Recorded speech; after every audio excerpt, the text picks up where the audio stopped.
mass resignation. Yeah. People are leaving.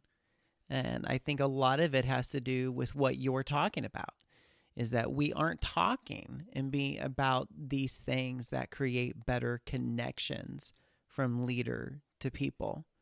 We're not talking about the things of, where trauma plays a part in of someone's personal trauma plays a part in how their performance is at work. Instead of discovering it is, we'll get them out of here. Yeah. We're not getting down to this intimacy, which means getting down to the wounding of a lot of these situations in people. Yeah. I So think, it's, yeah, yeah. but we don't talk about it. Yeah. We just don't talk about it. I think I think what I want to offer there is just sort of a reflection on myself and my experience being ahead of people, noticing that in scenarios I was sort of holding back who I was, Hmm. wanting to be more like self-expressed in many ways and be this like heart forward, heart driven leader in organization, which I do think that like was a lot of the impact that I had. But you have, if it's not there, then you create it, right? And as soon as you see someone else doing it, it's like, oh my gosh, you like this is exists, this is a thing, right? Like you look Mm-hmm. at um Claude Silver, right? Like she's chief heart officer of VaynerMedia, and it's like Mm. she talks about leading with heart and with love, and it's a big organization, and Gary Vee's huge um brand, really.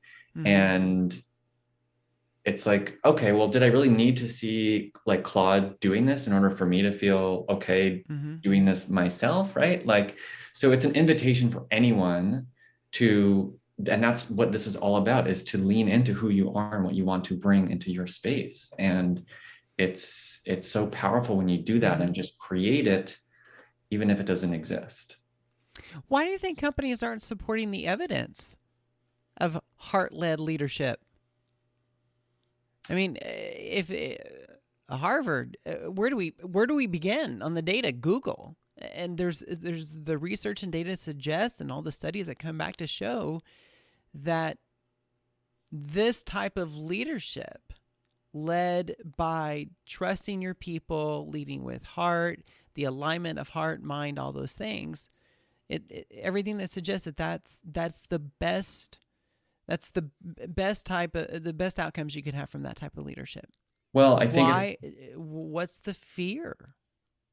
I think time will tell Mm. as people start to prioritize the experience that they want to have in their work, because it's becoming so tied to what it means to be alive and to be fulfilled, that the leaders who do show up in the way that really cares for and respects their people are going to be the leaders that build really successful companies and attract the talent Mm-hmm. that is going to help them get to the next level. And it's I talked to some people about, coaching work together, Mm-hmm. and they're like, well, is this going to be like therapy?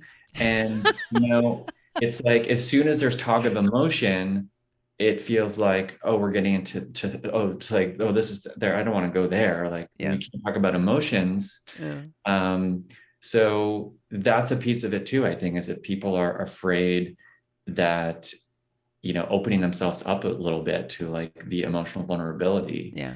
is it's a very scary place. And the funny thing is, it's often those people, that very resistance to even opening a conversation is probably Mm-hmm. what's getting in the way of their leadership in the first place. Mm. It's like clogging it. It's like they can't get all that toxicity out and be able to speak their truth. That's tough.